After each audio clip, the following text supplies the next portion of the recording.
Hey, welcome to SwineTime Podcast. I'm your host, Dr. Spencer Wayne. I'm one of the veterinarians here at Pipestone. I'm also one of the owners in Pipestone Holdings, and I have one of my partners here today and also a friend and somebody I've asked to come and speak about stuff. It's Jon DeJong. I'll let Jon introduce himself a little bit better. Yeah, my name's Jon DeJong.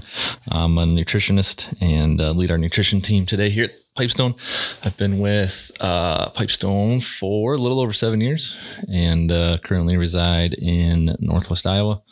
Just moved back to my hometown of Orange City, so that's been fun. And you said a lot of things there, but what do you actually do? What would you say you do here? Don't ask that question. My wife asks me quite a bit what I'm doing during the day. No, I spend a good chunk of my time running our business, which is kind of multifaceted. We've got nutritionists and we're a formulation company, and then we've also got a procurement company, and so we do quite a bit of ingredient procurement for folks, and then we've just recently started a little bit of mill management, and so spend some time on that as well. So spend my time kind of between those three areas for the most part. Okay. And then every once in a while I actually get to be a nutritionist, but slowly and surely my smart folks are taking away my keys to all the stuff to do. They don't let you mess with They don't let me mess with formula. Yeah. But what is it? Normally it was grow finish pigs or sows or what? Yeah, grow finish for the most part. Kia really does all of our sows, Kia Berg, but yeah, they're slowly taking the keys away. So I hardly do any formulation, which for all the producers is really a good thing for them. So okay, so we have no real defined topic today. And as you're talking, I'm thinking, well, we're going to ask Jon. I could ask Jon a ton of stuff, and he'd have pretty neat answers. One thing that I just thought of there is, we've got these different nutritionists, and Kia in our group, Kia Berg does the sow nutrition. How specialized is that? If you went to our group or any other feed company, are you equally skilled in sows and grow finish, or do you really specialize as you get into it? It's a good question. I think we've got some team members that moonlight back and forth between sows and grow finish, but for the most part, we try to dedicate time there, even for our internal sows that we manage and then do the nutrition for. I think it's pretty key that we've got folks that are dedicated not only to, putting the formulas together, but the support, right? When somebody sees something on a farm or, they're having an issue, I want them to have a point person that they can reach out to. And so today that's Kia and Maddie.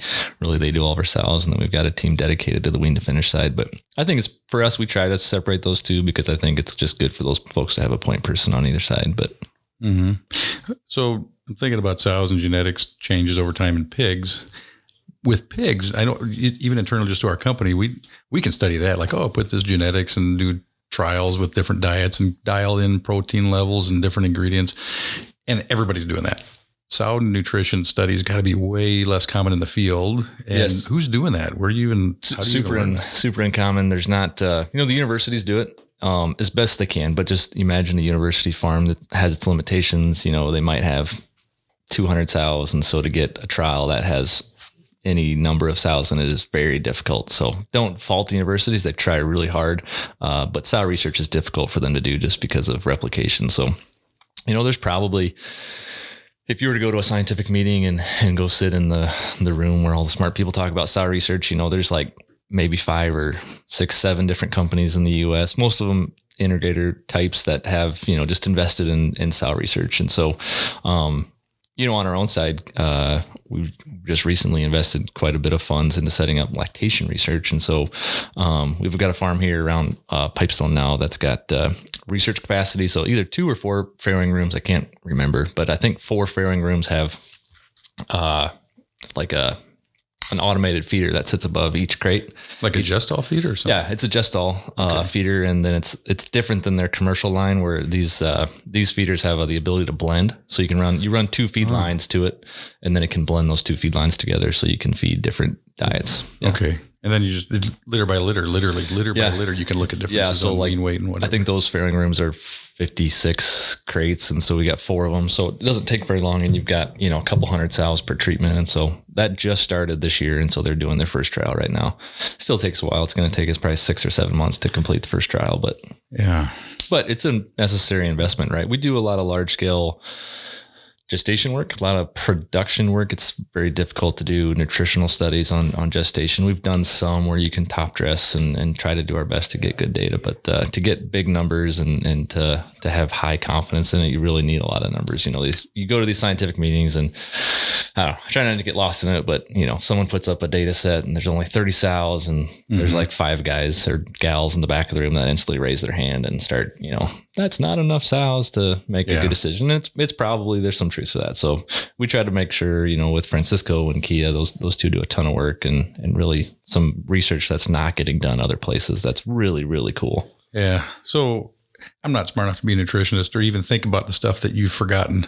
But when I go to a farm and I look at the sow herds, the things I would say that commonly come up, prolapses and lameness in sows. And then I send bones in and think, oh, wow, what do these bones look like? Oh, they've got some evidence of like metabolic bone disease. Would be not uncommon to find on even normal producing herds if you just send in some bones. So I'm wondering, both those things, people start pointing fingers at nutritionists like, why can't you fix my problem?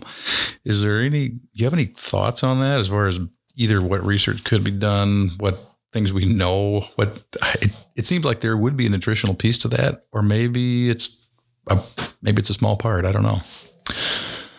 Well, I was on the don't ask list, Spencer. So you kind of broke the first. I thought we wrote that down earlier.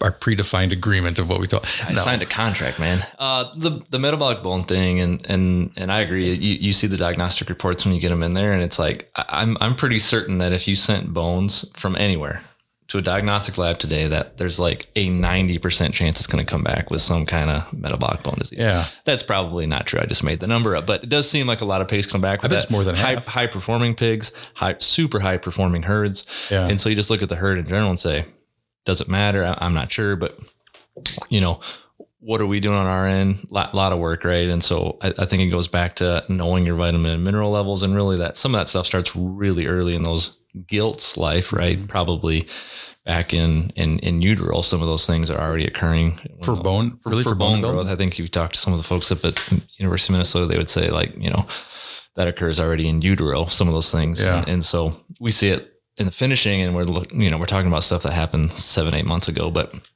the vitamin research work, it's tough, super expensive. A lot of nutritionists are going to tell you, hey, this is the NRC level, which is the, kind of this agreed upon level of what we're supposed to have in the feed. But in all honesty, those numbers were created probably a long time ago, right? Some of the actual trial work that those numbers are based off of are back in the 70s or 80s, right? So what do? We just take that number and like take it times 5 and feed 5 times what the NRC tells us to feed. And honestly, my team, we're going to feed more, right? We're never going to feed less. We're always going to feed more. And if it just gets the vets off our back for a little while, we'll continue to do it. But I think there's work that needs to be done there. It's very difficult work to do. It's very expensive. And then who pays for it, right? Yeah. The NRC numbers, they don't change. I always thought there was some NRC committee saying, oh, the new 2023 NRC value for this is. It doesn't come out very often. So there's like a 2012 version, and I think it came out again in 2018. And there's a lot of folks that don't think another version will ever get made. So really, just. The animal's got to be a lot different. It has to be it's consuming so much more because the pace is so much faster. Yeah, for sure. And so I think, we definitely make sure there's margin of error. We're going to lean on the high side and really let the pigs tell us, right? And so, yeah, maybe there's signs of metabolic bone disease, but what is the pig telling us? He's a super high performing pig, super high performing herd. Do we really have an issue if we're weaning 32 pigs per sow per year? Yeah. I don't know. I'd be hard pressed to convince me that farm has a problem when there's farms down the road that wean 25. But the vitamin D status is great, Yeah. But this is amazing though. I had a case where I thought there was some issue with low blood sugar in sows. It was related to Mycoplasma suis, and I've seen it a few times, and I was trying to figure out a way to diagnose it. And so I was taking blood glucose measurements in sows, and we're thinking, oh, these sows are super low, and low enough that you and I would be in the hospital probably with the blood glucose levels that low. Then I went to normal farms; it was the same. And then I looked at the I looked at the published values from labs on what it should be. I was like, well, they're given like human values. Maybe it was 50 years ago. I don't. But the sow today can function well. Yeah. With like marginal to low blood sugar levels, and the same with iron or hemoglobin, iron, vitamin D levels in serum, and those things are very complicated, right? We take serum levels for a lot of stuff because it's easy, right? You're at the farm, you can bleed. I can get blood tubes very quickly because I don't have to kill an animal or euthanize an animal. I can send those off for diagnostics, right? Well, the problem with serum samples is what if that pig didn't eat feed for 24 hours? Well, the serum levels change. That's regulated inside the body, right? Yeah. So if that pig's not eating, his or her serum levels are going to be off. Mm-hmm. Well, what pigs do we usually take diagnostics on? The pigs that are off feed, in the sick pen, downers, those types of pigs that probably haven't been to the feeder. They aren't high intake animals anyways. And so, but they've got this problem. Well, they haven't been eating feed for a week. And so we look at some stuff and say, yeah, they're deficient. Yeah. Well, take a healthy pig. Is that pig deficient? No, probably not. But it's confusing. I get it. It's hard to find those answers. And I think there's lots of those things where they're so multifaceted. Just go down the list, like prolapses, hemorrhagic bowel, HBS. And how many times people say, we've got HBS. And it's like, yeah, I picked 10 different things that might fix it. And none of them are really that related. Yeah. We have ulcers. Okay, great. Not great, but there's so many different things that can affect some of those, they're just these big buckets I feel like we throw pigs into. Oh, I've got a prolapse issue. I've got an HBS issue. I've got an ulcer issue. All are terrible. And I want to help you. But it's really difficult when there's 10 or 15 different things that might cause those. You start going down the list. We had an advisory panel last week. And so we were talking about ulcers and, a lot of smart people in that room. We got people from the university and people from large integrators that come in and help us, right? There's some super smart guy from Europe that thinks way differently than anyone else. And I say, okay, what can cause an ulcer? Just start listing, guys. And it's like, you get to like number 12 or 13 and some of them are nutritional. Some of them are environment. Some of them are genetic. Some of them are health. It's just like, there's 10 different things that can cause one problem. How do you figure out what it is? Yeah. So you're basically, for the listening audience, we offer no solutions. We offer only increased confusion, but it is a little bit like the more you learn, the deeper into you get, the more you realize how much you don't know that's out there. It's not simple. It's usually very complicated. And I would say that's almost everything in pig production is multifactorial for any problem. And I think there's a time to really, there are specific things that can cause stuff. And we really need to do, I think we as Pipestone Vet Service or Pipestone Nutrition, we do our job, right? We try to do our best to really dial in, okay, what is the true cause? Let's cross the things off the list and get down to the 1 out of 10 things that is causing this. But it's also difficult, right? It's not easy. It's not a fast process. It takes trial and error to go back and forth and figure those things out. Yeah. And I think, even for our own team, I think you and I have a similar personality where I like to chase unicorns every once in a while, right? It's like, I got this weird thing that's happening. And so I go on a, just big push for a month to try to figure something out when it's like, maybe we just need to focus on the block and tackle things, right? Let's do the simple things, get the feeder set right, get feed in front of pigs, make sure vaccines are getting into the pig, simple stuff that really affects production. And I think it's good for that reminder, even when you get to the producers that, I work with, just try to remind them like, hey, can we do these 5 things, right? If we do those 5 things, okay, perfect. We can cross those off the list. And then we can start chasing those smaller things, right? Yeah. And it's like we're talking about these, here's a problem. Here's the cause. Here's the solution for the, and it's the most frustrating but enlightening and maybe uplifting thing at the same time is sometimes you just put a better person there to do the job every day and everything gets better. And you think, really? It was just Fred? That was it? He was the problem? It's like the people aspect. Yeah. It blows everything out of the water. If you just get somebody that checks the ventilation every day and does the things like, I guess I don't have as big of a problem. When somebody's actually just doing the job every day, that counts for a lot. And we don't even give it that credit half the time. Yeah, I think I always say to folks, I'd much rather take a great caretaker in a terrible barn versus a brand new barn and a terrible caretaker. And we try to work with all and we want to make all better. But a great caretaker can cover up, a lot of sins. Yeah. Anyway, we're drifting off of a topic we didn't even say we had. So I wanted to ask you about, I asked you a little bit beforehand, but feed delivery.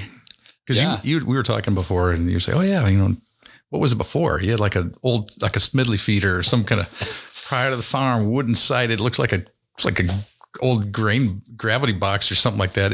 They had those old wooden feeders. And I can remember at the DeJong Ranch or DeJong Farm, I guess maybe, we had the prior to the farms, those were those upright steel feeders with the 10 holes in the bottom and they had those lids. And I can remember laying there at night, in the summer with window open because we didn't have air conditioning and you're the clanking.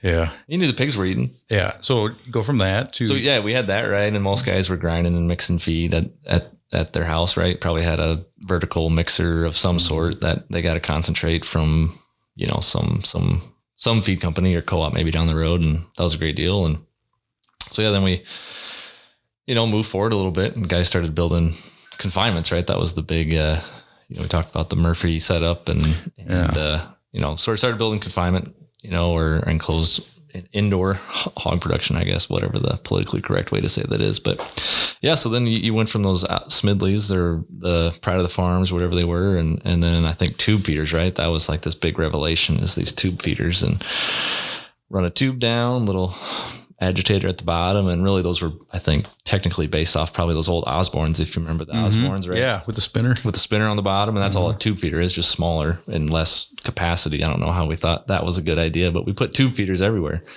probably in the 90s, I would say. Yeah, every barn had tube feeders, and now they're still out there, but nobody's putting new tube feeders in, I would say, is pretty fair. Definitely don't see new ones, and you see a lot of them sitting in groves. Yeah, you can judge the industry by what's in the grove. Yeah. First you saw the upright mixer, and then you see the tube feeders. And I think the next was the big, dry feeder, right? Large capacity, rarely runs. And really, those tube feeders were good, right? I mean, super efficient from a feed utilization standpoint. Best feed efficiencies I see in general are going to be on pigs that are on tubes. Now it probably means we're somehow limit feeding those animals and restricting growth potentially, but best feed efficiency for sure on a tube feeder. Then we went to dry feeders. Those pigs have 300-400 pounds of access to feed. And so it's, it's a lot more difficult to run those pigs out of feed. Probably gave up some feed conversion, but picked up a little bit of gain maybe compared to a tube. Maybe not necessarily, I think. But so we had dry feeders, I think all through early 2000s. And you still see a lot of those go in, right? They're high capacity. They're easy to manage, easy to set. It's kind of the infomercial, set them and forget them, right? You just kind of set those dry feeders and walk away. But really, I don't know when they started to come out, but the wet dry feeder is really the next revolution, right? Of feeders. That came about 15 years ago. That became increasingly popular. Crystal Springs feeder, and then everybody kind of made a copy of that. It seemed like afterward. That's at least what I remember. I might be wrong. Yeah, I don't know which one came first, but yeah. So wet dries. It seems like mostly what's going in now. Yeah, you see a ton of wet dries going in, and that really, what's the benefit of a wet dry feeder? Well, it promotes average daily gain. Really promotes feed intake, and whatever it is, that mechanism, most likely having the water access so close and making some kind of gruel-ish type feed drives intake. A lot less water wastage. Drives average daily gain. Yeah, fewer gallons of water used, which is great from a sustainability standpoint, and makes your manure more concentrated, so that manure is higher value. You've less less volume, less gallons to pump, which that saves money. Maybe similar feed conversion, maybe slightly worse if you're not. I think they're a harder feeder to manage in the field. It does seem, especially on like nursery diets, and if you're feeding pellets, it definitely feels like feeder management maybe is a little bit harder on the wet dry feeder for guys or gals in the barn. But if you have a good person managing them, I do think feed conversion is roughly the same. Interesting enough, those carcasses on those pigs are typically a little bit fatter. Yeah, wonder why that would be. The intake's higher. Who knows? So when I go and if I look at a new barn being built, it's just a wet dry. It's like that hasn't changed in way more than 5 years that I would say 5-10 years, where the wet dry is the same wet dry essentially, except for the lift mechanism might be a little cooler looking or something on it. But what's next? Is there anything next that you could say you see in Europe or you see somewhere else? Yeah, I think it's always interesting to look at other countries, right? Because I think we're pretty quick in at least the US to say, oh, we're the best at it, right? And I don't totally disagree with that, but I think it's always good to know what your neighbors are doing. And so you look at Europe, you see, and they've been doing it for a long time, but a lot of liquid feeding, right? A lot of Big Dutchman, or there's other delivery systems, but a lot of liquid feeding, which is always interesting. And then you look at kind of their grain product mix, right? They just don't feed a ton of corn. And I don't think we'll ever get away from that in the US just because corn is here, right? Corn is king, but you see a lot of small grains, very similar to maybe a Canadian diet, barley, rye, wheat, those type of things. And there's definitely differences, right? In feeding sows or grow finish pigs with small grains versus other stuff. So yeah, I think in Europe, back to the feeders, you see a lot of liquid feeding, maybe South America, warmer countries, Mexico, South America. You see a lot of wet dry feeders, but a lot of pelleted diets. And I think just to promote intake when it's hot out, they're trying to get those pigs to eat quickly. They can get a lot of nutrients consumed by eating quickly. And one interesting thing I think, that we've just started to look at is in South America on these wet dry feeders, they might push 16, 17, up to 18 pigs per hole. In the US on a wet dry, you maybe have 13, 14, maybe 15. I think people get nervous when you start putting 15 pigs per hole on a feeder. And so what do they know in South America that we don't? Well, they feed pelleted diets, so those pigs can consume feed faster because it's, compact, but they have crazy feed conversions, right? One, because of the pelleting, they do feed a little bit more fat. But I also think because you increase the number of pigs on those feeder holes, you get better feed conversion. There's a little more competition maybe for that feed. So we're looking at it. I know Francisco and the research team, they're gearing up to try to do a trial with a sponsor to try to figure that out. But so that you bring up something interesting, because when I first went out in practice, I saw a lot of pelleted feed. It was really crummy pellets, like literally crummy. They would turn into crumbs. It was not high density pellets. It wasn't like making rabbit alfalfa pellets or something that are super hard like dice. These would fall apart pretty easy. Is that how much would you influence a pig's intake by the quality of the pellet? Is that a big deal? I don't know if you influence intake. What would you influence? The quality of the pellet. What is it? Yeah, it really affects feed conversion. And so I don't know. I should know if that's intake driven or if it's gain driven. But basically what we see is if you go from, if you go to 0% fines, you're going to get this really nice feed efficiency response to feeding pellets. That starch is gelatinized. We think that's better for the pig, but as those pellets get worse, and when I say worse, whatever the percentage of the total product that's fines versus pellets. So as that percentage of fines goes up, really we think the break even point is up at like 50 to 60% fines. So if 50 to 60% of the diet is fines versus pellet, basically all that feed efficiency response is eroded. It goes away. So then there's, just imagine some curve in between 0 and 60. If you get a 6% response to feed efficiency at 0% fines and a 0% response at 60% fines, you just kind of follow your line back. So that would say that the fines represent some amount of gelatinization that occurred, some conversion of that. Yeah, potentially if that feed's not, gelatinized well enough, doesn't hold together, but I don't think it's totally driven by that. I think it's, if they sort, they like to go consume those pellets and they sort the fines out. I think that's where guys get, a lot of complaints in the field of, they just sort fines to the side, sense. Right? That can make sense, especially if it was just getting nosed out or something and it was sorting through it. Yeah.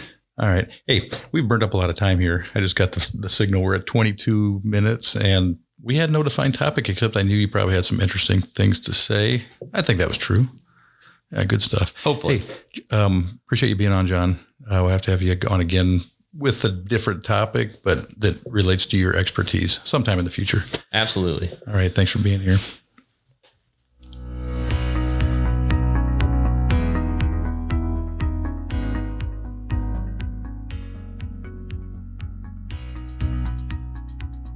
SwineTime podcast was created for the pork industry and individual pork producers around the country. Hosted by me, Dr. Spencer Wayne, with the Pipestone Veterinary Services. The podcast contains pork industry news, advancements in animal care, and how to enhance your productivity. Monthly podcasts are available on Spotify, Google Music, iTunes, Anchor, and on www.pipestone.com.